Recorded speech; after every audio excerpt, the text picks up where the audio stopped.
Evelyn stood by the corner of the ballroom holding a small glass of soda. She was a final-year design student, sharp and focused, but tonight she felt out of place. Her classmates laughed loudly, took photos, and showed off their clothes. Some of them whispered about her. "Why is she always so quiet?" one girl said. "She acts like she is better than us," another added. Evelyn heard them. She smiled a little, but her heart felt heavy. She wasn't proud. She was just tired. Tired from studying, tired from working small jobs, tired from pretending she did not care. In another wing of the same hotel, a charity auction was going on. Rich people filled the hall, men in fine suits, women in shining gowns, expensive watches, calm faces, quiet power. Among them was Henry, young, handsome, and respected. People knew he was a billionaire, even though he did not like loud attention. Evelyn felt alone in the noise of her own party. She stepped out to breathe and began to wander through the hotel corridors. The air outside the hall was cool and steady. She walked slowly, watching the lights on the ceiling and the soft carpet under her shoes. She did not know where she was going. She just wanted peace. At that same time, in the charity hall, a careless plan took shape. A man who envied another guest asked a colleague to teach him a lesson. The colleague slipped an aphrodisiac into a drink and left it on a tray. But the tray moved, the glasses changed hands, and by mistake, Henry picked up the wrong glass. He took a few sips and tried to focus on the auction numbers, but his head grew light. His chest felt warm. His steps became weak. He excused himself quietly and left the hall, trying to find fresh air. Evelyn turned a corner and almost bumped into him. "Sorry," she said, catching his arm. He looked at her with tired eyes. I don't feel well." His voice was gentle but unsteady. Evelyn saw that he was sweating and a little dizzy. "Let me help you," she said. She guided him down the corridor. She asked a staff member for a room to rest, just for a moment. The staff, seeing Henry's condition and trusting Evelyn's calm face, opened a small guest room for them. Inside, Evelyn helped Henry sit on the edge of the bed. She poured water, placed it in his hand, and told him to breathe slowly. "It will pass," she said softly. "Just rest." Henry looked at her, confused and grateful. The room was quiet. The light was warm. He reached for her hand without thinking. His mind was foggy. His heart was beating fast. "You're kind," he whispered. Evelyn tried to pull her hand back, unsure. "Please, just rest." He moved closer, still dizzy, and hugged her like someone holding on to safety. She froze, then gently tried to guide him back. "Please," she said again, her voice shaking. "Sit." He misread her fear as shyness. He leaned in and kissed her. Evelyn's eyes widened. She had never done this before. Everything inside her said to run, but something about him, his warmth, his soft, "I'm sorry," his need, made her pause. She felt her heart open and close at the same time. She felt seen. She felt wanted. She felt afraid. "Wait," she whispered. He pulled back, breathing hard. "I'm sorry. I don't know what's happening to me. Thank you for helping me." His apology was real. His eyes were honest. She looked at him for a brief second, her chest rising and falling. Then she made a small, brave choice. She leaned forward and kissed him back, slowly, gently, like touching something fragile. One kiss became another. The space between them disappeared. Words faded. They held each other like two lonely people who had finally found something that had been missing.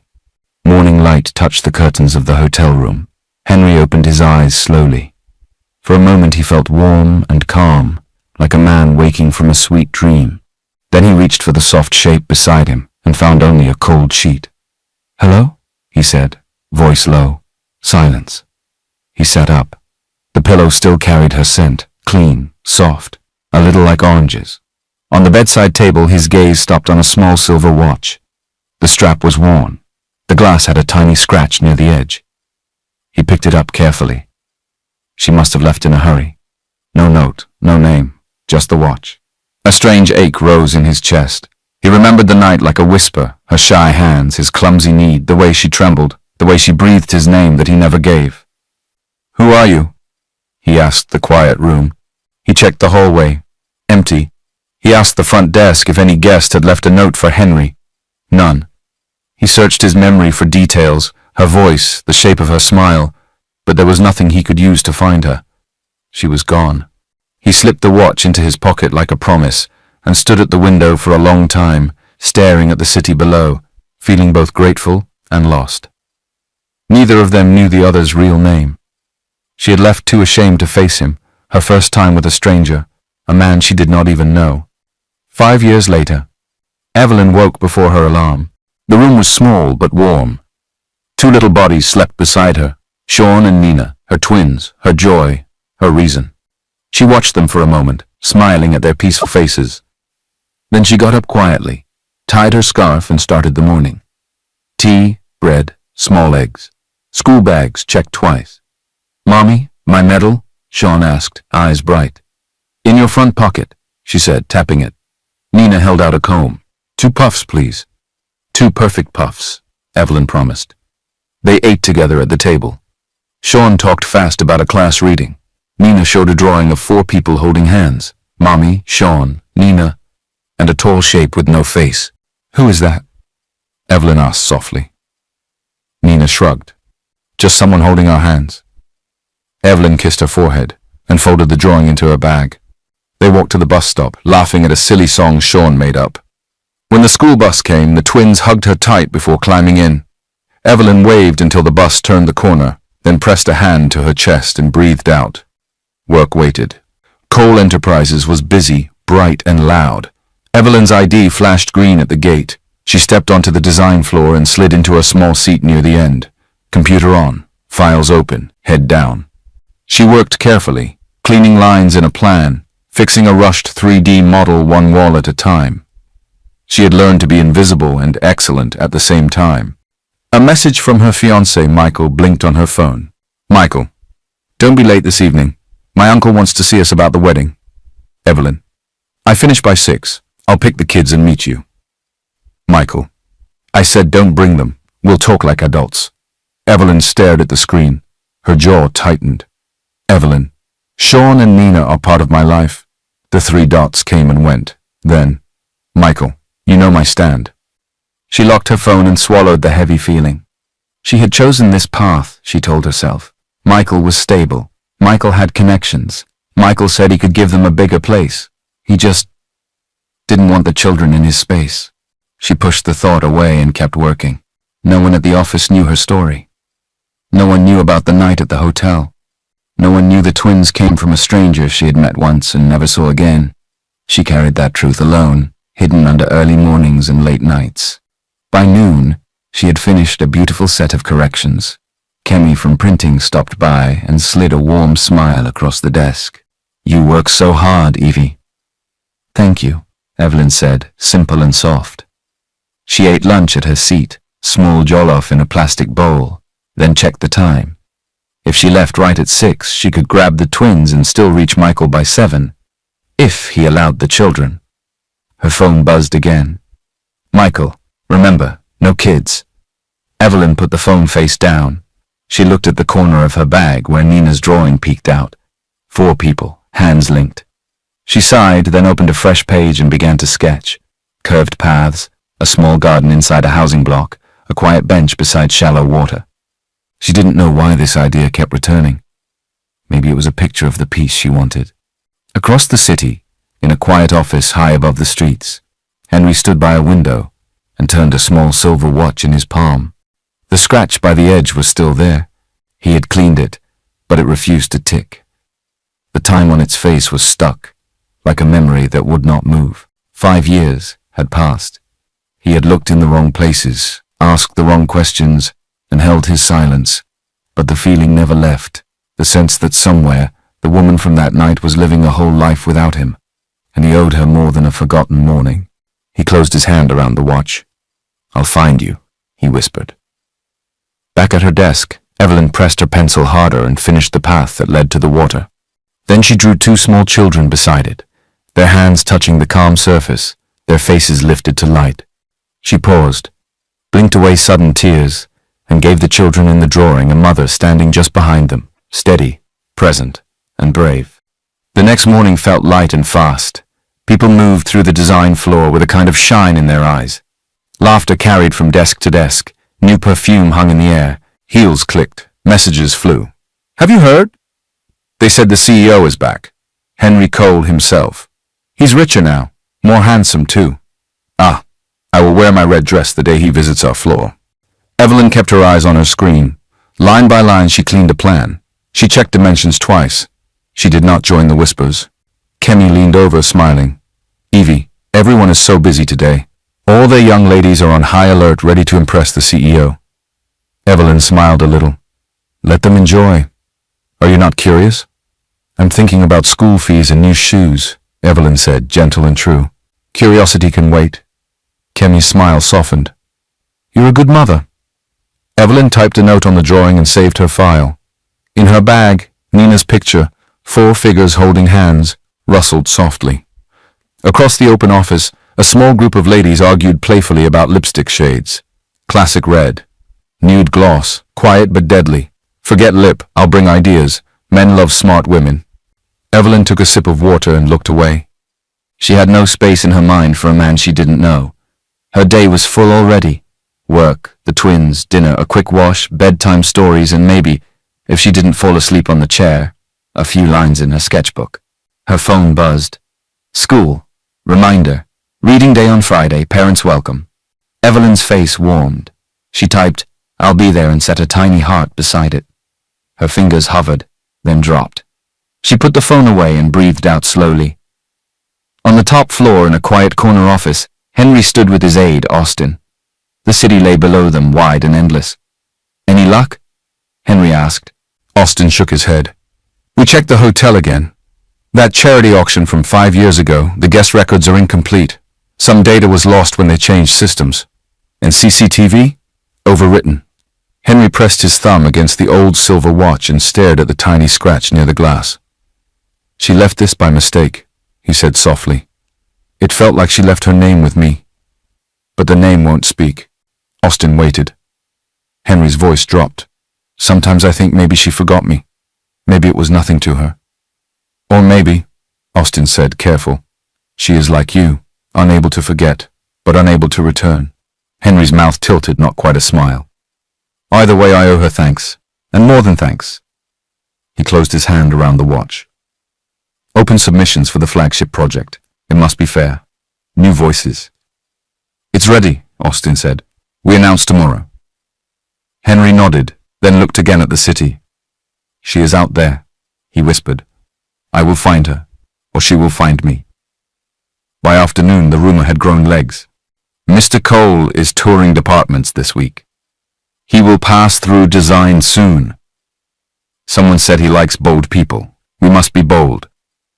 Kemi tapped Evelyn's desk. "Let's freshen our face a little." Evelyn laughed. "If he comes, he comes. I'll just keep working." Kemi rolled her eyes. "You and this your calm life. Calm is the only thing I can control," Evelyn said, half joking, half true. She returned to her drawing, then opened a new file and started a quick concept of a courtyard. Trees, low water, narrow stones, a bench where a tired mother could rest while 2 children played. The form grew simple and honest. It looked like a place her heart understood. A shadow fell across her desk. A senior manager from HR smiled at the floor. "Good afternoon, team. Please remember, appearance matters. The CEO values excellence in work and in presentation." Evelyn nodded, but her eyes stayed on the screen. She gave the small bench a clean curve. Her phone buzzed again.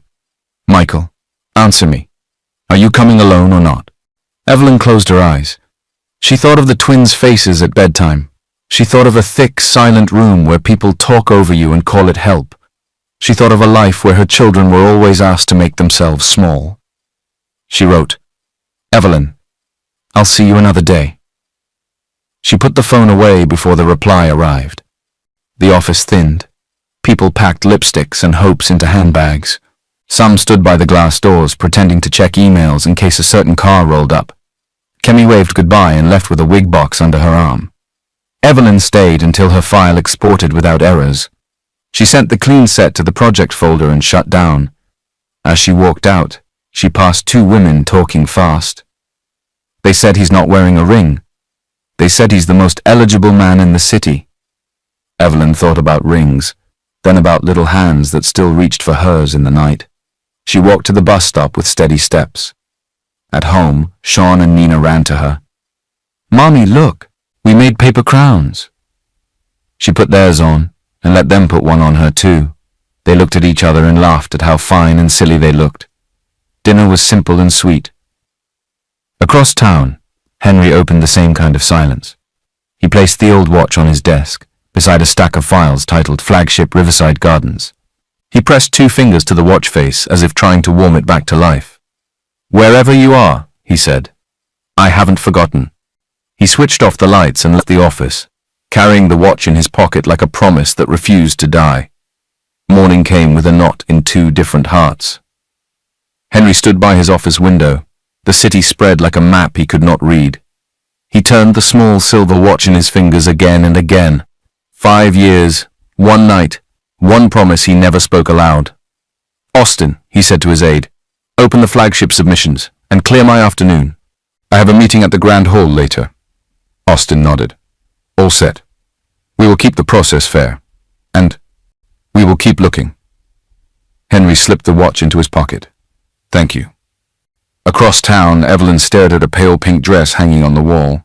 The twins, Sean and Nina, played with paper rings on the bed. Her phone buzzed. "Michael, be at the hotel by 5. Make sure the children are not seen. I don't want them around the guests. This is an engagement, not a nursery." Evelyn sat down slowly. Her throat tightened. She had said yes to Michael because he promised stability. He promised a quiet life. He promised a roof and a bigger room for the twins. She thought a steady man could be a safe place. But calling her children baggage cut deep. It made her feel small and ashamed, and then angry at herself for even feeling shame. Nina touched her hand. "Mommy, do you like your dress?" Evelyn smiled for her daughter. "It's pretty." "Are you happy?" Sean asked. Evelyn swallowed. "I'm happy when I see you both." It was the truest thing she could say. She packed their small bag, wipes, snacks, a sweater for each, then folded the pink dress into a garment bag. "We will go together," she told them. "We stay together." The hotel event hall glowed with soft lights. Music floated. Guests smiled at cameras. Michael's friends stood in a tight circle, loud and sure. When Evelyn entered with the twins, Michael's face hardened. "What did I tell you?" he hissed, grabbing her elbow. "Take them away. Keep them out of sight. They will embarrass me." "They are not a mistake," Evelyn said, steady but shaking inside. "They are my children." Michael's smile turned thin. "Not mine." The words fell like a stone. People nearby turned. Whispers rose. A woman in silver laughed under her breath. Evelyn bent to the twins. "Please sit here for a moment," she said softly, pointing to 2 chairs by a pillar. "I'll be right back." Michael stepped closer, voice low and cold. "If you want this marriage, prove it tonight. Put them in a cab. Send them home. Do you hear me?" Evelyn's eyes filled. She blinked fast. "I will not hide my children." Michael straightened, lifted his chin, and spoke louder so others would hear. "Then you do not respect me. You came here with baggage and expect me to carry it." The room shifted. Some guests looked away. Some watched, hungry for more. Evelyn felt something break quietly inside her. Not rage, not drama, just a simple truth. She did not love him. She could not build a life on fear of being seen. She reached for Sean and Nina and took their hands. "We're leaving," she said, calm and clear. Michael snapped his fingers. 2 men in dark suits moved from the side. "Stop her," he said. Evelyn's breath caught. She began to run, holding the twins, weaving through tables, past tall flowers and heavy curtains. The men followed fast. Out in the corridor, her heels slipped. Sean gripped tighter. Nina whispered, "Mommy, I'm scared." "It's okay," Evelyn said, even though her heart was racing. I'm here." They burst through the glass doors toward the driveway, straight into a quiet line of black cars. A tall man was stepping out of one, adjusting his jacket. Henry Cole. He turned at the sound of running feet. In one look he saw the picture. A woman, 2 children, fear behind dignity, 2 men closing in. "Hey!" Henry's voice cut the air. "Security!" Uniformed guards turned at once. Henry nodded toward the men. "Remove them! Now!" The guards moved. The 2 men stopped, mouths hard, hands lifted in protest. "She is trying to—" Henry's eyes were cool. "This is a hotel, not a hunting ground. Step back." They stepped back. Evelyn stood very still. The twins pressed to her sides. Her chest rose and fell. She looked up to thank the stranger and froze. Something in his face, the line of his mouth, a familiar warmth she could not place. The world went quiet for a second, as if sound itself held its breath. Henry felt it too, a pull he could not name, familiar, like déjà vu with a heartbeat. "Are you all right?" he asked softly. "Yes," she said, but her voice shook. "Thank you." He looked at the children. "Do you need a car? A safe room inside? I can arrange." She shook her head. "We'll be fine. I just need to get them away from here." He nodded once. "Then go. I'll make sure no one follows." She started to move, then stopped and looked back. "Thank you," she said again, clearer this time. Their eyes met. The pull deepened, then slipped away as she led the twins toward the gate. Henry watched them go, a strange ache rising, like watching a door swing open to a room he knew, and then close before he could enter. Behind him, Michael walked out with 2 older relatives, face red with embarrassment and rage. "Where are my men?" he demanded. Henry turned, calm as a quiet sea. "Your men are done for tonight. Consider yourself warned." Michael's mouth opened and closed. He did not recognize Henry. He only saw a man others obeyed. He swallowed his anger and retreated. Austin stepped close. "Your meeting is upstairs, sir." Henry nodded but kept his eyes on the gate where the woman had disappeared. "In a minute," he said. He remained by the hotel doors until the driveway calmed. He should have gone to his meeting, but his mind stayed with the woman and the 2 small hands in hers. Austin returned from a short call. "Sir, the event manager said the man from the hall is called Michael, and he was furious. He's on his way to file a report. He plans to claim the woman kidnapped her own children." Henry's chest tightened. Kidnapped. They were clinging to her. They didn't look kidnapped to me. "Yes," Austin said, "but if he files first, it can create trouble for her." Henry looked toward the city lights, thinking fast. "Tell security to call me if she returns." Understood. 15 minutes later, the front desk called. The woman had come back. Someone had called her back. Henry reached the lobby just as she stepped in, breathing carefully, the twins tucked close, a staff member holding a folded shawl. Up close she looked steady and tired, like someone who had learned to be brave in quiet ways. Henry spoke gently. "I'm glad you're safe." She gave a small nod. "Thank you for earlier." The staff stepped away. Silence sat between them for a moment. Henry broke it first. "My name is Henry," he said. "Henry." She hesitated, then lifted her chin. "Evelyn." "Evelyn," he repeated, as if fitting the name to a memory he couldn't reach. He crouched to the twins' height. "And you two?" "I'm Sean," the boy said, wide-eyed. "I'm Nina," the girl whispered, then looked at him longer, as if she knew him from a story. Henry smiled softly. "Nice to meet you." He stood again and lowered his voice. "I was told the man from the hall is going to make a report. It could cause problems for you." Evelyn's hands tightened around the shawl. "He was my fiancé," she said. The word felt heavy. "But he wants nothing to do with my children. He calls them baggage. He told me to hide them." I refused. Henry's face changed. Shock, then quiet anger. "Children are not baggage." Her eyes watered and she looked away. "I know." Sean tugged her dress. "Mommy, are we going home?" "Yes, love," she said, stroking his hair. "We're going home." Henry took a breath. "Evelyn, may I help?" "Not to control you, just to protect you. If he files first, you might spend a night explaining what should never be a question." "I don't want trouble," she said softly. "I just want a safe life for them." "Then let me make a call." Henry said. "We can speak to a legal officer here tonight.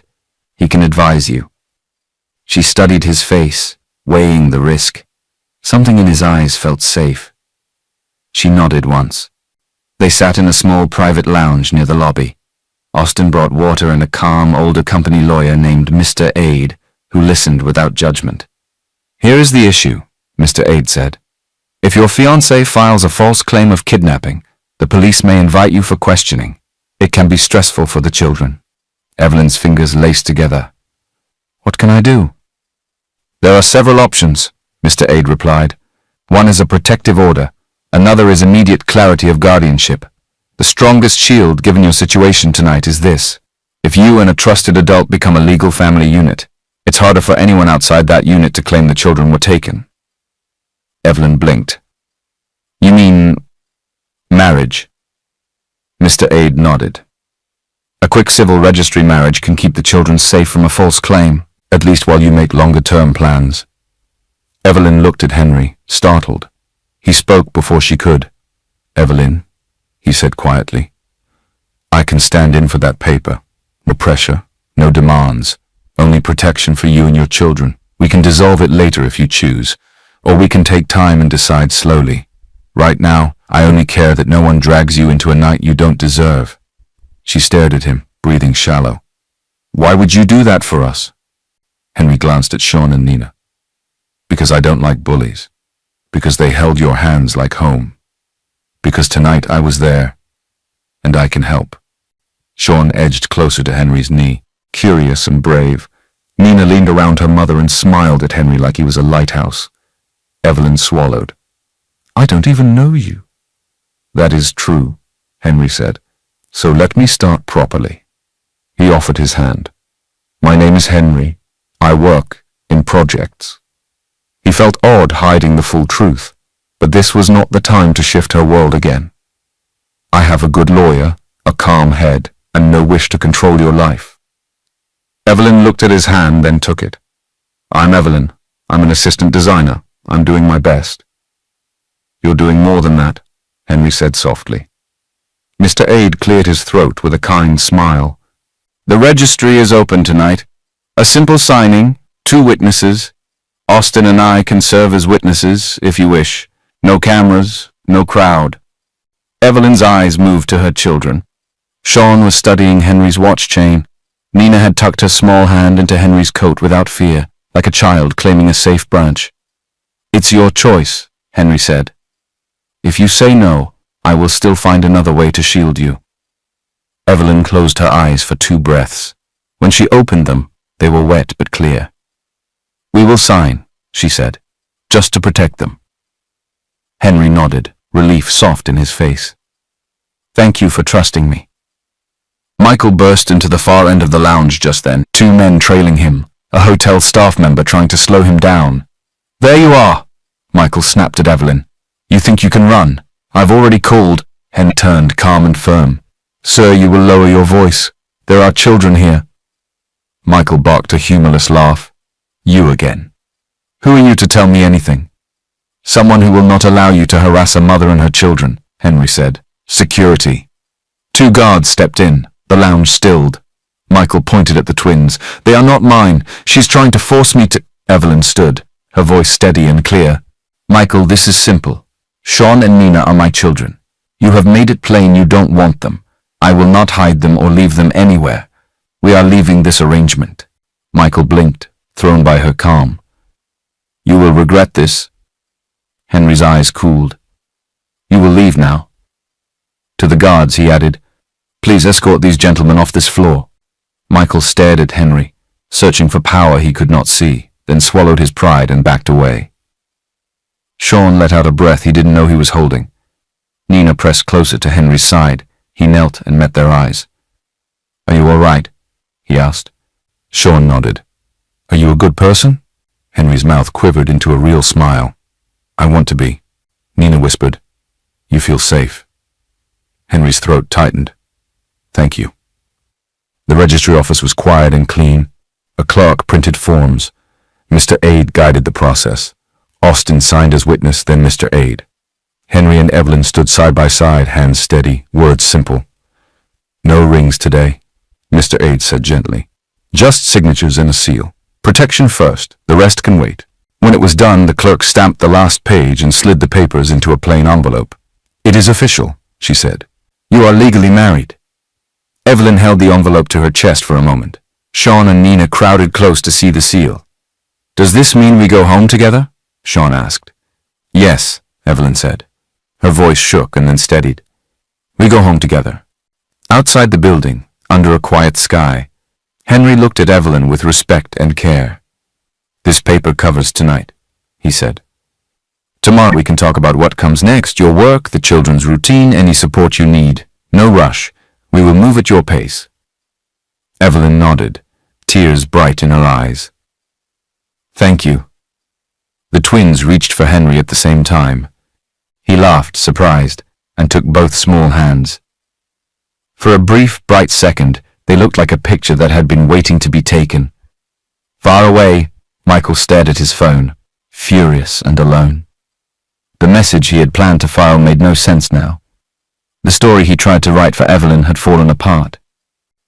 That night, after the children slept, Evelyn stood by the small window, the envelope safe in a drawer. She touched her chest, feeling both lighter and afraid of what tomorrow might bring. Across the city, Henry placed the old silver watch beside the fresh registry papers.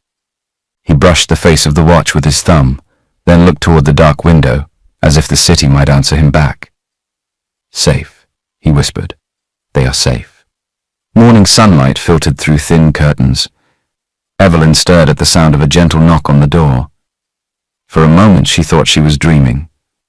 Then she heard it again, soft, polite, steady. She got up quickly, smoothing her wrapper, glancing toward the twins still curled under their blanket. When she opened the door, Henry stood there, smiling faintly. I hope I didn't wake you, he said. You sent me the address last night, remember? I wanted to check on you and the children. Evelyn blinked, still surprised to see him outside her small flat. You didn't have to come so early. I couldn't sleep, he admitted, stepping inside when she gestured. I wanted to be sure you were all right after everything. Sean ran from the small room, rubbing his eyes.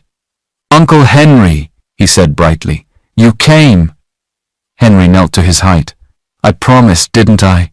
He glanced at Nina, who hid behind her mother, peeking out with a shy smile. Evelyn's small sitting room was neat but modest. 2 chairs, a table with a vase of dried flowers, children's books on a stool. Henry noticed the care in every detail. He felt respect rise quietly inside him. I made tea, she said, lifting the kettle from the small stove. Would you like some? I'd love that, he said, taking the seat she offered. They sipped quietly. The twins played near the doorway, humming to themselves. I was thinking, Henry began. If it's all right, I'd like you and the kids to meet someone important to me today, my grandmother. She's warm and kind. She lives simply, not far from here. Evelyn looked uncertain.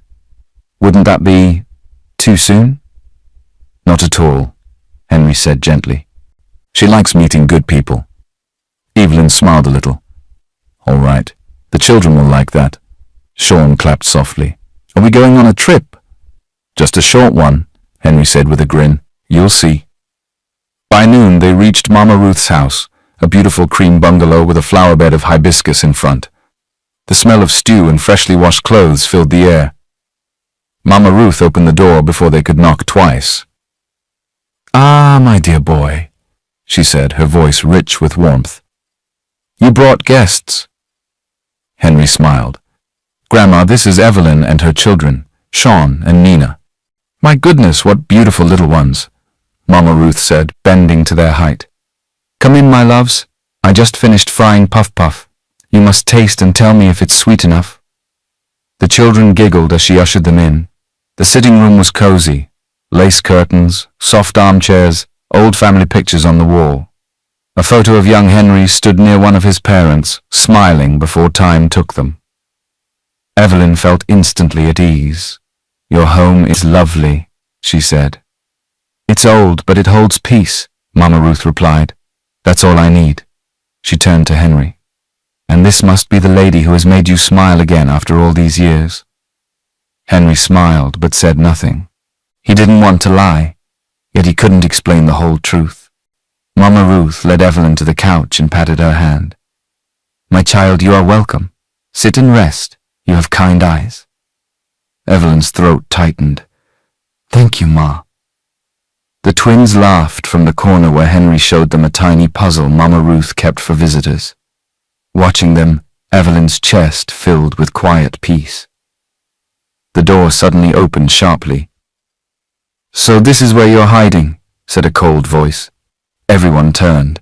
A young man in a sharp blue suit stood in the doorway. Kelvin, Henry's stepbrother.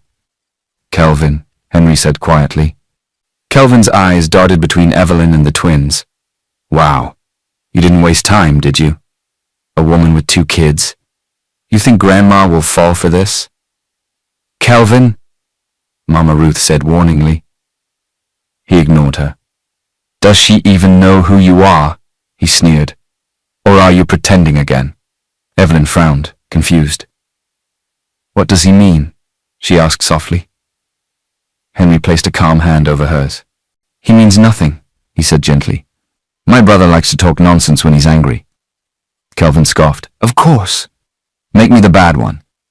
Mama Ruth stood up slowly, her presence filling the room. Kelvin, that's enough. You will not come into my house and speak to your brother or his guests like that. Grandma. Leave, she said firmly. Right now. Kelvin looked between them, jaw tight, then turned and left, the door banging behind him. The twins jumped a little at the sound. Evelyn instinctively pulled them close. Henry crouched beside them. It's all right, he said softly. He's gone. Mama Ruth exhaled deeply and shook her head. That boy's mouth will one day get him into trouble. She turned to Evelyn and smiled again. My dear, please ignore him. You are welcome here. Evelyn's eyes filled. Thank you, Mama Ruth, she whispered. Sean tugged at Henry's sleeve. Uncle Henry, can we come back again? Henry smiled, emotion tight in his throat. As often as you want. Mama Ruth clapped her hands lightly. Good. Now we'll eat. I made yam porridge. You'll help me set the table. They worked together, laughter slowly replacing the earlier tension. Henry served the porridge. Evelyn folded napkins. The twins carried spoons like tiny waiters. As they ate, Mama Ruth told funny stories about Henry as a boy, how he once chased a goat that stole his biscuit and fell into a drum of water. The children laughed until they couldn't breathe. Evelyn caught herself smiling, really smiling. Henry's laughter was deep and kind, the kind that made the air lighter. After the meal, Evelyn helped wash the dishes. Henry dried them beside her. Their hands brushed once. Neither looked away too quickly. Thank you, she said quietly. For what? He asked. For treating my children like they matter. Henry's voice softened. They do. They matter a lot. When they stepped outside to leave, Mama Ruth stood at the porch waving. Come again soon. We will. Evelyn watched him, her heart warm and uncertain. He looked at the twins with a joy he didn't try to hide. And though she couldn't explain it, something about the moment felt right, as if they had all been waiting for this quiet happiness without knowing it. As they walked away, Henry's fingers brushed the pocket of his coat, where the old silver watch rested. He looked at the children beside him and the woman just ahead, the breeze lifting her hair, and his chest tightened. Could it be? He wondered silently. He didn't speak it aloud. He just smiled faintly. Henry stood at the gate long after Evelyn and the twins turned the corner. When he finally went back inside, Mama Ruth was waiting in the doorway, arms folded, a soft smile in her eyes. She is a good woman, Mama Ruth said, and those children, they brought light into this house today. Henry's voice came quietly. Yes. Mama Ruth stepped closer and touched his shoulder. I am proud of you, my son. You have been lonely for so long, carrying silence since your parents passed. It makes my heart glad to see you with people who make you smile again. He swallowed. Thank you, Grandma. He did not tell her the marriage was only paper to protect Evelyn and the children. He did not tell her his heart still searched the city for the mystery woman from 5 years ago.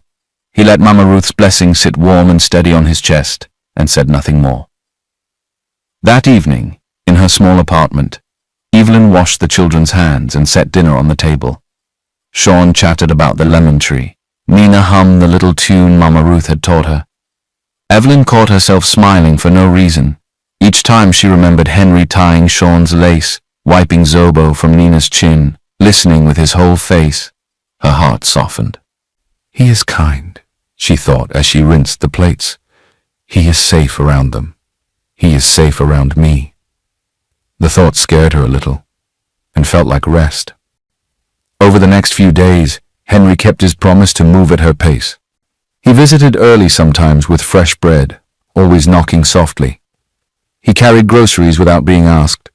He fixed a loose hinge on the bedroom door and tightened a shake chair leg. On Sunday, he helped the twins build a small paper city on the floor, turning their drawings into tiny houses. They cooked together in the evenings, Evelyn at the stove, Henry at the sink, the twins washing 2 small spoons as if it were important work. They laughed over spilled salt and danced a little to a song from the radio while the stew simmered. Nothing grand, just gentle, ordinary moments that made the room glow. More than once Henry caught himself watching Evelyn when she didn't see him.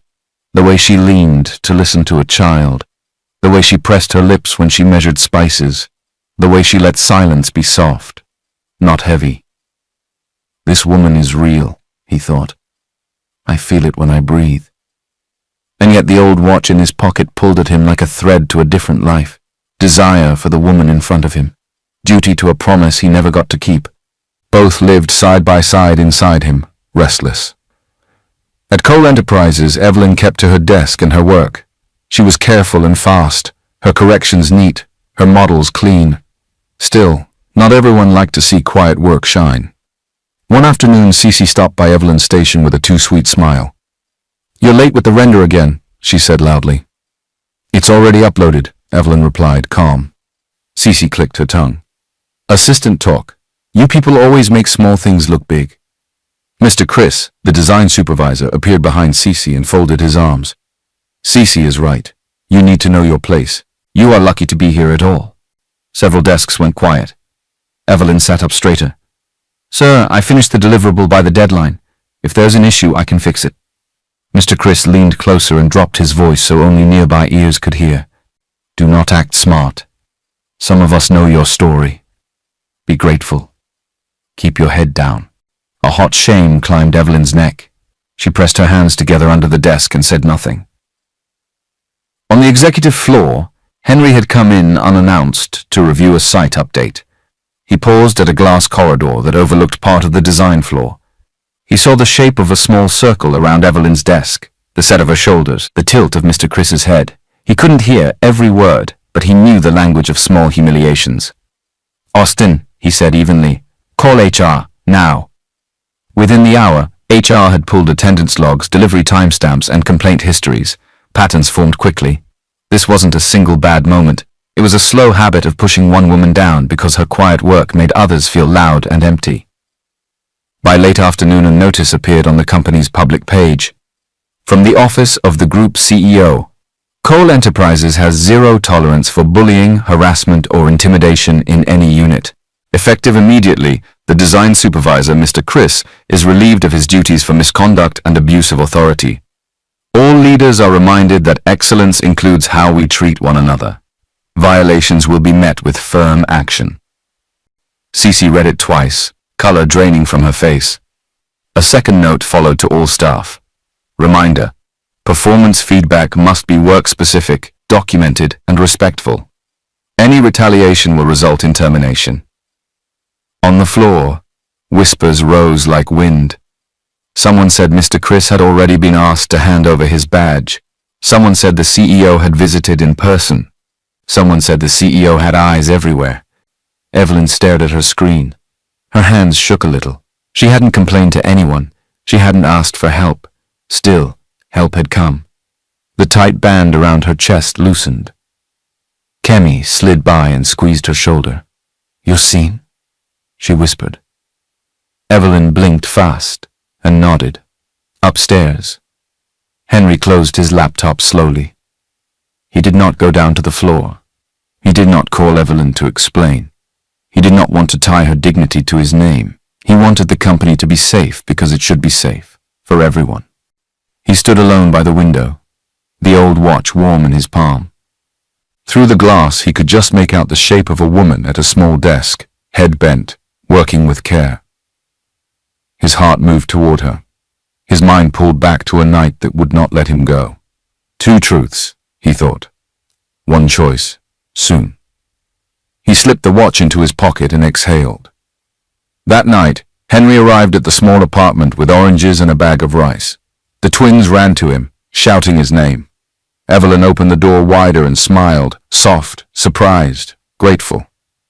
They cooked, they ate, they laughed, Evelyn washed, Henry dried. The twins yawned with heavy eyes and fell asleep leaning on each other like 2 small birds on one branch. When the house grew quiet, Evelyn spoke first. "Someone posted from the CEO's office today," she said, eyes on the sleeping children. "They removed my supervisor. They warned everyone." Henry's voice was gentle. "How do you feel?" "Seen," she said. Then after a pause, "Safe." He nodded. "Good." She turned her head and met his eyes. "Thank you for everything you have done for me and the kids." He held her gaze. "You and the children deserve peace." Something warm passed between them, simple and honest. Henry felt it settle in his bones. Evelyn felt it bloom in her chest. Neither of them moved closer. Neither of them stepped away. Outside, the night held its breath, as if it too wanted this moment to last. Morning came with a ripple of excitement across Cole Enterprises. A bright banner went up on the company page and whispers spread like wind. Flagship announcement, Riverside Gardens, a new community project. Winning team bonus, 10 million. Open submissions. Kenny rushed to Evelyn's desk, eyes shining. "Evie, this is it. You must enter. Your designs need to be seen by everyone." Evelyn's heart beat faster. She thought how far the price money could go in solving her problems. She thought of rent, school fees, and the twins' small wishes. She thought of the courtyard she kept sketching, water, trees, light. She nodded slowly. "I'll try." That evening, at home, she told Henry. "You should do it," he said, voice warm and steady. "Your work has soul. People feel it." Evelyn smiled, shy and bright. "All right, I'll submit." Sean climbed into Henry's lap. "Will Mommy win?" Henry kissed Sean's hair. "She already wins when she draws with love. The rest will follow." Evelyn poured herself into the concept. Days of quiet research at lunch, late-night sketches after the twins slept. She named the proposal Utopia because it held the things she wanted most: safety, light, simple beauty. On submission day, she saved the file, backed it up, and went to refill her water. When she returned, her screen showed an empty folder. Her heart dropped. She clicked again, fingers cold. Utopia was gone. Cece stood 2 desks away, pretending to scroll her phone. Mr. Chris was no longer there to hover, but his shadow felt long. Evelyn swallowed panic, searched the recycle bin. Nothing. For a full minute her hands shook. Then she breathed in and made a choice. Start again. Make it better. She opened a new file. Night fell. The office emptied. Evelyn stayed. At home, Henry tucked the twins into bed, then checked his phone. No message from Evelyn yet. He washed 2 cups and set rice to steam, pacing between the window and the door. He wanted to go to her, but he had promised to move at her pace. At midnight, her message finally came.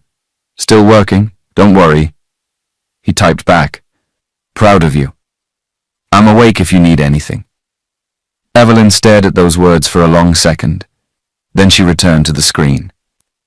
She rebuilt Utopia with clearer lines and braver space, a ring of low homes facing a shared garden, a shallow stream children could touch, benches that held afternoon stories, paths that made every person feel welcome.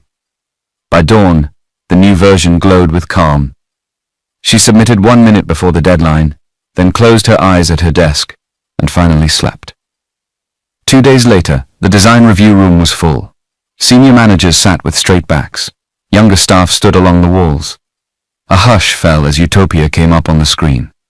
A murmur went through the room. Soft, surprised, then warm. "It feels human," someone whispered. It's beautiful, said another, simple, whole. When the shortlist was announced, Utopia topped the list. Kemi squeezed Evelyn hard. You did it! Evelyn's eyes went wet. She covered her mouth, then laughed through tears. She thought of two small faces in a quiet courtyard that now felt real. That night at home, Henry lifted her into the smallest, gentlest hug and set her down as if she were made of light. I knew it, he said, eyes bright. You built a place people can breathe. She smiled big and tired. I almost lost it. What happened? File vanished. I don't know how. I rebuilt it from scratch. Henry's jaw shifted, but he kept his voice even. Then the world got the better version.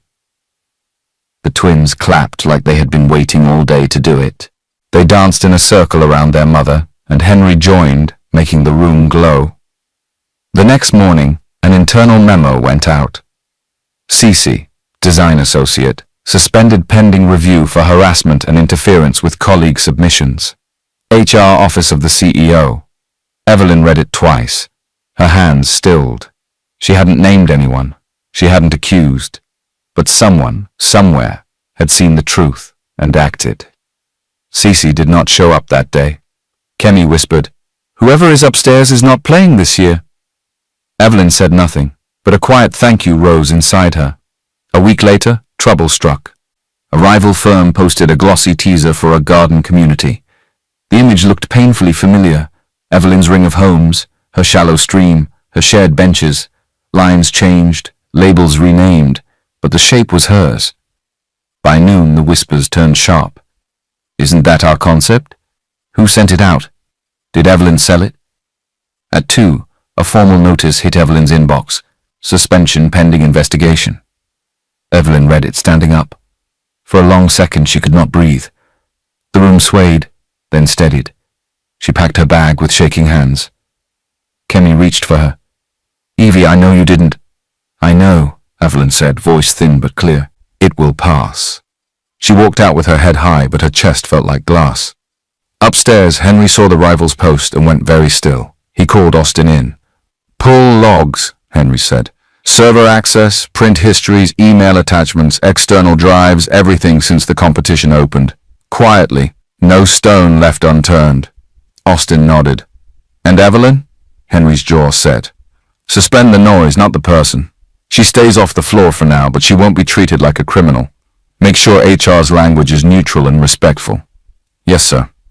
Henry stared out at the city with the old silver watch in his hand. He wanted to go down there, to stand beside Evelyn and say, I believe you. But he had built walls around his identity for a reason.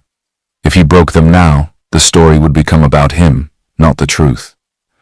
Find who did this, he said softly, and protect her name. Austin paused at the door. We will. That night, Henry knocked gently on Evelyn's door.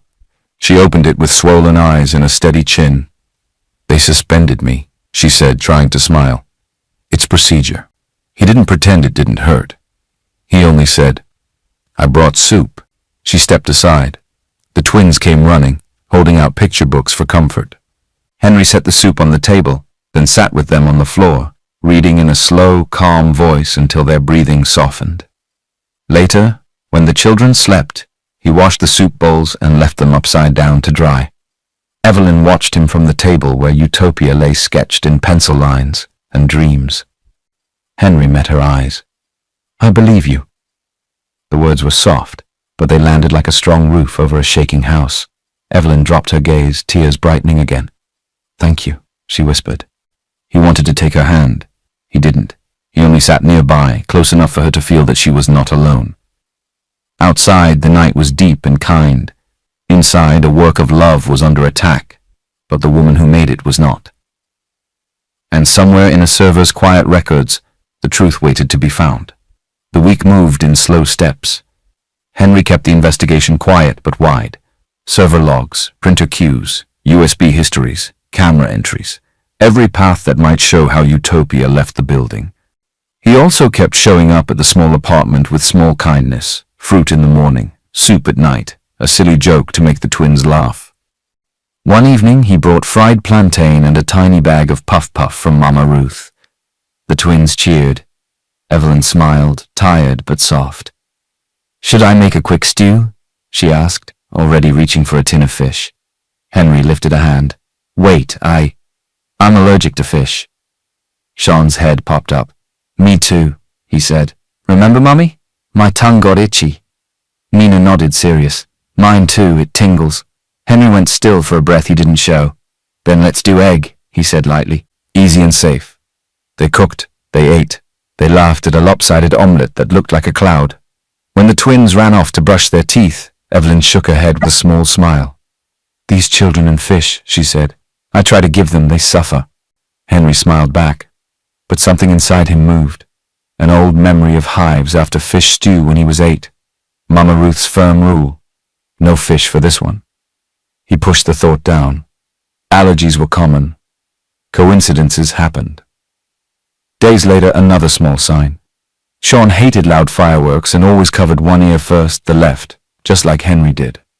Nina hummed the same simple tune Henry hummed when he was thinking, without ever hearing it from him. Small things, ordinary things. Still, the feeling grew. Not proof, not yet, but a thread pulling tight. He said nothing to Evelyn. He would not disturb her with questions while a storm gathered around her name. On Wednesday, the design floor changed temperature. Cece walked in, chin high, nails bright, whispering to anyone who would listen. Suspension is over, she said to a cluster by the printer. The CEO knows talent when he sees it. Is it true he called you? Someone asked, eyes wide. Cece smirked.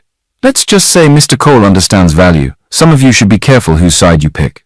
The rumor spread fast. Cece is protected by the mysterious CEO. Heads turned. People frowned. Evelyn, still on suspension, didn't see the show, but others did, and Henry heard. Upstairs, Austin arrived with fresh logs, a neat summary. Unusual activity on Cece's workstation near the submission deadline. Disappearing file events matching Utopia's name and size. A late-night print to a private device. A cloud share to an unknown external account traced to a rival firm's contractor. Henry read it once, then again, his face a steady line. Prepare HR, he said, and legal. By noon, a message appeared on the company's public page. From the office of the group CEO, following an internal investigation, Cece, design associate, is terminated for theft of intellectual property, harassment, and interference with colleague submissions. Evidence has been handed to law enforcement. Cole Enterprises does not tolerate bullying or theft. We protect our people and our work. Gasps rippled across the floor. 2 security guards approached Cece's desk. She tried to stand taller. You can't do this, she snapped. Mr. Cole knows me. Ma'am, one guard said quietly, please come with us. They walked her out while phones buzzed and eyes followed. In the lobby, an officer waited to take her statement. Papers were signed. Cece was led away, jaw tight, gaze hot with blame. By evening, Cece was out again. She stepped into a dark car that smelled of cold air and expensive cologne. Kelvin sat inside, tapping a ring against the door. You were careless, he said flatly. Cece shot him a look. You promised protection. I did exactly what you wanted. Push Evelyn out, ruin her design, make Henry look weak. Kelvin's smile was small and sharp. And you got caught. She folded her arms. You said you had the police in your pocket. I have someone, not everyone, he said, bored. Bail is a bandage, not a cure. Next time use clean hands. She turned to face him fully. I did this for both of us. For yourself, Kelvin corrected, amused. Let's not lie to each other. You want Evelyn gone because she stands where you want to stand. You want Henry's eyes. I want his chair. Cece's mouth curled. Then we still want the same thing. Kelvin nodded once. Good. Because this was only a first fire. We will make the next one hotter and harder to see. He reached into the console and pulled out a phone with a blank case. Use this. No more company devices. No more bragging at work. You insulted your own intelligence today. Cece took the phone, cheeks burning. Don't talk to me like I'm stupid. Kelvin's tone stayed smooth. Then don't act like it. The car rolled forward. Streetlights drew long lines on the ceiling. Outside, the city looked harmless and bright. Inside, a quiet plan formed in two minds that had decided to feed each other's hunger. Henry learned of the bail by dusk. He stood at his office window with the old watch in his palm, city lights blinking like far stars, and felt anger he rarely let himself feel. Austin. Yes, sir. Double security on all project files, fresh passwords, new rules for personal devices. Already drafted. And send a note to HR. We support Evelyn's appeal. The suspension stays only while we finish the formal report. Make sure her record shows no admission of guilt. Language matters. Done. Henry breathed out slowly. His reflection looked back at him, steady, tired, holding a watch that had waited 5 years for answers. A small knock sounded at the door. Austin stepped back in, hesitant. Sir, there's one more thing. Someone at the front desk saw Cece leave with Kelvin. He watched Henry's face carefully. It seems they know each other well. Henry's jaw set. Of course they do. What do you want to do? Exactly what we planned, Henry said. Finish the report. Clear Evelyn's name, then we deal with whatever comes next. And Mr. Kelvin? Henry's eyes cooled. Family or not, the company comes first. If he moves against the work, we move against him. Austin nodded and left. Henry stood alone with the watch, thinking of fish allergies and a boy covering his left ear, a girl humming a tune he'd carried since childhood. He pressed his thumb to the tiny scratch on the glass. If I'm right. The thought was too big to finish. Not yet. He tucked the watch away and reached for his phone. At home, Evelyn folded tiny shirts on the bed while the twins built a tower of books. The door knocked softly. She opened it to Henry. No suit, no tie, only quiet eyes and a paper bag with fruit. Can I come in? He asked. She nodded. Always. They sat at the table. He poured juice. She told him about a story Nina wanted to write about a magic lemon tree. They laughed when Sean announced his tower was the tallest in the world and then knocked it over with dramatic joy. Only after the children fell asleep did Henry speak of work, careful and simple. I heard the company finished the first part of the investigation, he said. It looks like someone took your design. They are gone now. Evelyn watched his face. You believe me? I do. Did you help me talk to someone to fix it? He shook his head once. The company fixed what was wrong. That is how it should be. She sat with that for a long breath. Thank you for believing in me. He didn't reach for her hand. He wanted to. He didn't.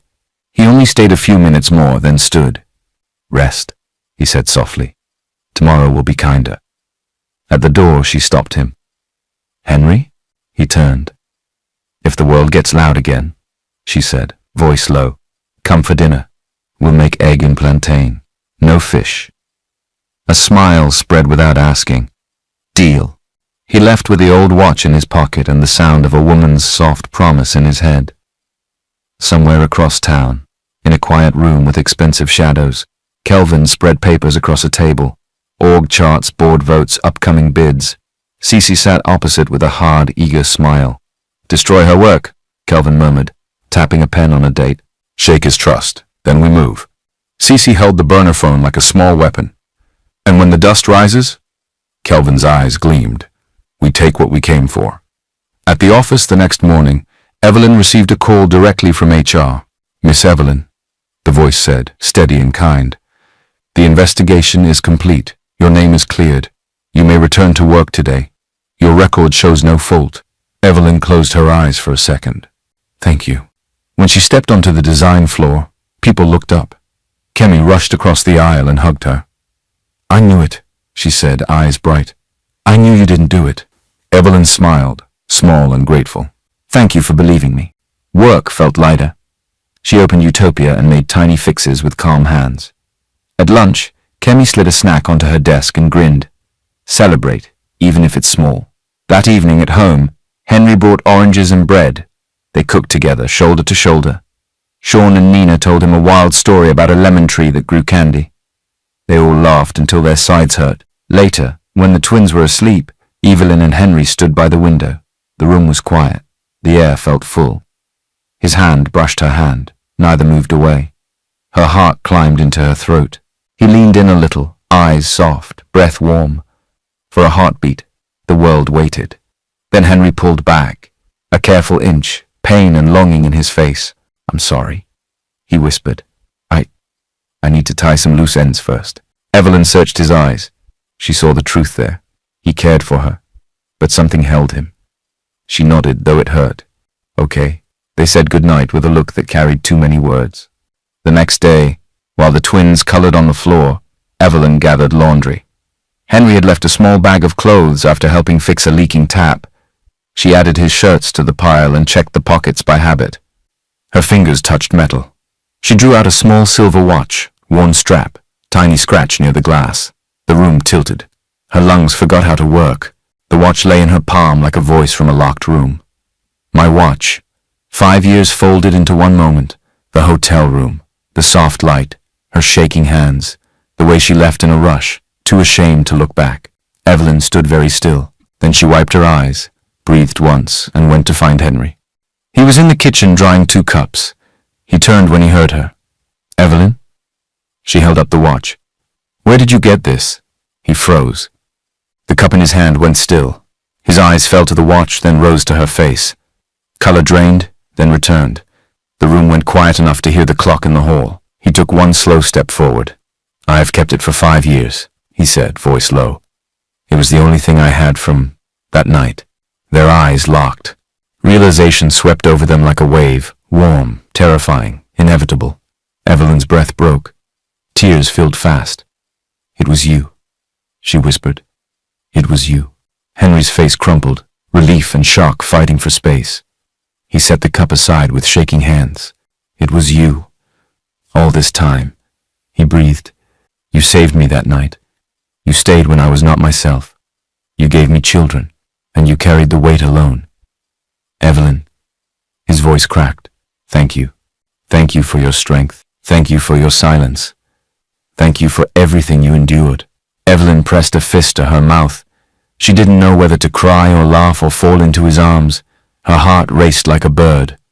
"I didn't know how to find you," she said, tears spilling. "I left in a hurry. I was scared. I kept the memory in a box and locked it." Henry's eyes shone. "Now I understand why I felt at home around you," he said softly. "Why the children felt like a song I already knew." He reached up, gentle as breath, and cupped her face in both hands, thumbs warm on her cheeks, hands steady now. "Evelyn," he whispered, as if saying her name for the first time. "I'm here." She leaned into his touch. The nearness broke whatever thin wall was left between them. Henry bent and kissed her. It was not rushed. It was not loud. It was a kiss held back for too long, full of longing, apology, gratitude, and the sweet shock of being found. She answered him with the same fullness, tears on her lashes, fingers curling into his shirt like a promise. When they parted, foreheads touching, both of them were breathing hard and laughing a little through tears. "Hi," she said, voice shaking. "Hi," he answered, smiling like a man who had just found home. From the doorway, 2 small faces peeked in, Sean and Nina, wide-eyed and glowing. "Mommy, Daddy," Nina said softly, as if testing a dream. Henry looked over, eyes wet. "Yes," he said, voice full. "Daddy?" Sean grinned, fierce and bright. "I knew it."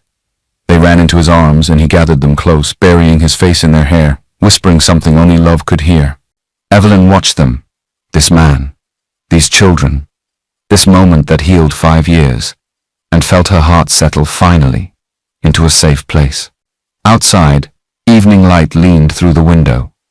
Inside, 4 people stood in a small kitchen, holding the pieces of a story that had just found its way back to itself. Morning sunlight found them still smiling over small things. Henry walked to Mama Ruth's house with a light in his step he had not felt in years. Mama Ruth opened before he knocked. "My son," she said, searching his face. "You look brand new." Henry took her hands. Grandma, it was her, the woman from 5 years ago, Evelyn. For a heartbeat she stared, then covered her mouth. Tears filled her eyes. "I knew it," she breathed. "I knew I felt a pull to those children, my great-grandbabies." She laughed and cried at once, shaking her head. "God is kind." He held her a long moment. When they sat, the joy dimmed with a shadow he could not ignore. "I haven't told her everything," he said softly. About who I am. I kept it simple to protect her, but she suffered alone. And I want the world to know she is mine and I am hers. Mama Ruth cupped his cheek. Then speak. Truth is the only road love can walk for long. He nodded. Tonight. That afternoon, Evelyn received a polite text from an unknown number. Hello, Evelyn. I'm Kelvin, Henry's brother. Could we meet for coffee? I have something important to share about your future. She hesitated, then agreed. A brother was still family, and she wanted peace. The cafe was quiet and expensive. Kelvin stood when she arrived, a smile that never reached his eyes. Evelyn, he said warmly, you deserve clarity. Henry has secrets. He married you to get family shares. He leaned in. That is the secret I hinted at the other day. He isn't a simple man. He is Henry Cole. Her breath stuttered. What? The CEO, Kelvin said, sipping calmly. Your driver. He lied. For months. Ask yourself why. The room tilted. The old watch. The gentle man. The company notices. The way help arrived without noise. Evelyn stood, chair scraping the floor. Thank you for your time, she said, voice small and steady. She left before he could add poison to the wound. Outside, the evening air was sharp. One truth burned through her chest. Henry had hidden who he was. At home, she packed 2 small bags. Sean watched, confused. Nina held her hand. Mommy? Sean whispered. Are we leaving? For a little while, she said, trying not to cry. We need to breathe. Henry, meanwhile, had been setting the stage for a different night. A small ballroom, a simple string trio, a bouquet of lemon-yellow flowers for Evelyn.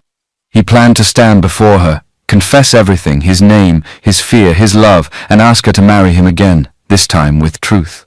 On the way there, a dark car cut across his lane near the hotel's side entrance. Tires screamed, metal kissed metal. The world jolted, pain tore through his leg. The other car sped off. Austin, in the car behind, ran to him. Sir! Henry gritted his teeth. Call the hotel clinic, quietly. He could not know that down the block, Cece and Kelvin sat in another car, watching smoke thin into the night. Not fatal, Kelvin murmured, but enough to ruin his perfect timing. Cece's smile was thin. Then we moved to phase 2. Evelyn arrived with the twins to return the spare key Henry had given her. One clean act before she left. She saw the crowd at the side entrance, the dented fender, the man on the steps holding his leg, pale but upright. Henry! She cried, running. He looked up, pain and relief warring in his eyes. I'm okay, he said through a breath. It's minor. Sean gripped his sleeve. Does it hurt? A little, Henry said, managing a smile. But seeing you helps. They got him to the clinic. The doctor said it was a deep bruise, no break. Evelyn sat beside him, holding ice in a towel against his shin, watching the rise and fall of his chest. He turned to her. I was on my way to tell you everything, he said. All of it. I should have told you the first week we met. Tears stung her eyes. You should have. I'm sorry, he whispered. I was afraid the truth would chase you away before love had a chance to root. She swallowed hard. I don't want a life built on half-truths. She stood. I need space. I'm taking the twins for a while. Evelyn. I'm not punishing you, she said softly. I'm protecting myself. She left the key on the tray and guided the twins to the door. They looked back, torn. Henry lifted a hand, a promise in his eye. He let them go. 2 days of silence. Then the twins did something brave. They had seen Cece near the hotel that night. They had seen Kelvin 2 weeks earlier, arguing in a parking bay with Cece about designs and accidents and money. Sean liked gadgets. Nina liked stories. Together they knew how to hide a phone on record and how to wait. That afternoon, while visiting Mama Ruth, they tugged Austin's sleeve in the hallway of the house. Uncle Austin, Sean whispered, we have a video. Austin crouched. What video? Nina held out a phone. On the screen, Cece and Kelvin argued in a quiet lot. Stolen designs. You promised me a seat when he falls. Pay the boys at the gate. Scare him, not kill him. Embezzlement covered. Once he signs off. Every word was clear. Austin's face hardened. Good work, he said softly, both to the children and to fate. He sent the file to legal and to a police liaison they trusted. By evening, Warrants were signed. Police arrested Cece and Kelvin for fraud, extortion, corporate sabotage, and conspiracy. The burner phones became maps. The money trails became a story with names and dates. There was no neat way to wriggle free. Mama Ruth stood in the doorway as officers led Kelvin away. Hurt and steel shared her face. "Grandma," he began. She raised a hand. "No, not today. You are barred from my house and from our family business. You will answer for what you have done." Her voice did not shake. He lowered his head and was taken. The next morning, the company page carried Henry's words plain in public. Statement from the group CEO, Henry Cole. Recent events revealed theft of designs, targeted harassment, and attempts to harm our people and our work. Those responsible have been removed and are in police custody. Evelyn Williams is fully cleared. Riverside Gardens moves forward under lead designer Evelyn and her team. Effective immediately, anti-bullying protocols, new data security, and direct reporting lines to HR for anyone who feels unsafe. Cole Enterprises stands for honest work and human dignity. We will protect both. Messages flooded in, relief, apologies, congratulations. Kemi printed the notice and taped it to Evelyn's screen with a tiny, proud heart. Evelyn read the statement at her small desk at home, the twins playing with blocks at her feet. Tears fell and kept falling. It wasn't about the title. It was about being seen in the wide light, at last. That evening, Mama Ruth knocked and let herself in with soft steps. She sat beside Evelyn on the couch. "My daughter," she said, taking her hand. "Truth has a way of bringing us all home, even if we take the long road. Henry was wrong to hide. He knows. He is ready to stand in the open." Evelyn looked at her lap. "I loved the simple life we made. Now I don't know which part was simple and which part was a story." Mama Ruth smiled sadly. "The love was simple. The fear was the story." Evelyn's chest shook. Mama Ruth pulled her into an embrace and held her through the quiet. Across town, Henry stood at his window, no watch in his palm now, just open hands. The world knew his name. He wanted Evelyn to know his heart the same way, without walls. He turned from the glass and picked up a small ring box he'd left on the table, still unopened from the ruined night. He did not know when he would be allowed to offer it. He only knew he would not lie again. The following day, Henry went to Evelyn's apartment in plain clothes. No driver, no guards, no car. He carried only a small ring box and the old, careful hope in his chest. She opened the door. For a heartbeat, they just looked at each other. "I came to tell you everything," he said. She stepped aside. He entered and stood in the small sitting room where the twins' crayons were spread on the table. He spoke slowly, honestly. "The night we met at the hotel," he began, "I was not myself. You saved me from a bad place. You stayed. In the morning you were gone, and the only thing left was your watch. I searched for you for years. I kept that watch to remind me I wasn't dreaming." He drew a breath. "When I found you again, I was afraid. I didn't know it was you, and I thought if I told you I was Henry Cole, the billionaire CEO, you would see money before you saw me. So I hid. It was wrong. I am sorry." Silence settled. His eyes did not leave hers. "Evelyn," he said, voice low, "I love you. Not the picture of you. You. The way you work. The way you protect the children. The way you laugh when you think no one hears. I am done hiding. If you never forgive me, I will still be grateful for every day I got to know you." Her face trembled. She tried to speak, then covered her mouth with her hand. His words had broken the last hard shell around her heart. "I forgive you," she whispered at last. "I forgive you." He exhaled, almost folded in relief. Sean and Nina, who had been peeking from the hallway, ran out and threw their arms around his waist. "Daddy!" they shouted together. Henry went to his knees and held them both, eyes shining. "Daddy," he said back, like a prayer answered. Evelyn watched them, tears warm on her face. The room was small. The moment was large. It filled every corner. 2 days later, Evelyn walked to the market and ran into Michael outside a small shop. He looked thinner, tired around the eyes.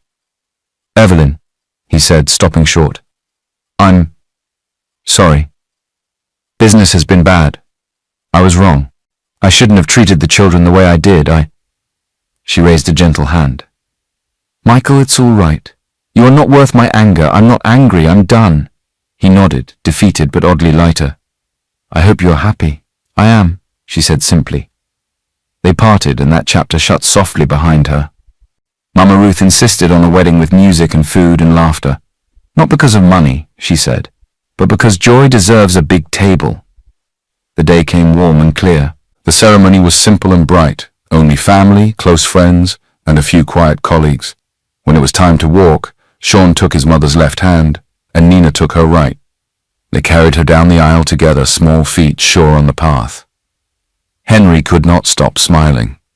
Vows were plain and honest. No rush, no secrets. Rings slid into place with hands that had learned to hold carefully. Mrs. Evelyn Cole, the officiant said at the end.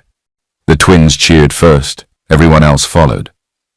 At Cole Enterprises the next week, a short message appeared on the company page. Please congratulate Mrs. Evelyn Cole, lead designer, Riverside Gardens. We are grateful for her courage, her work, and the light she brings to our team. Kemi ran to Evelyn's desk, hugged her hard, and whispered, God is good. Evelyn's eyes lit with quiet thanks.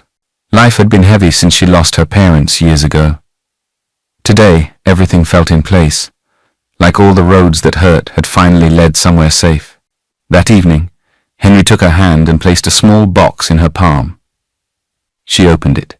Inside lay a watch, same design as the one she left behind, but now finely made. The tiny scratch kept in the pattern like a memory, the bezel set with small diamonds that caught the light like morning water. He fastened it on her wrist. This time, he said, eyes soft and steady, I'm not losing you. She leaned into him, and I'm not running. They kissed, simple and sure.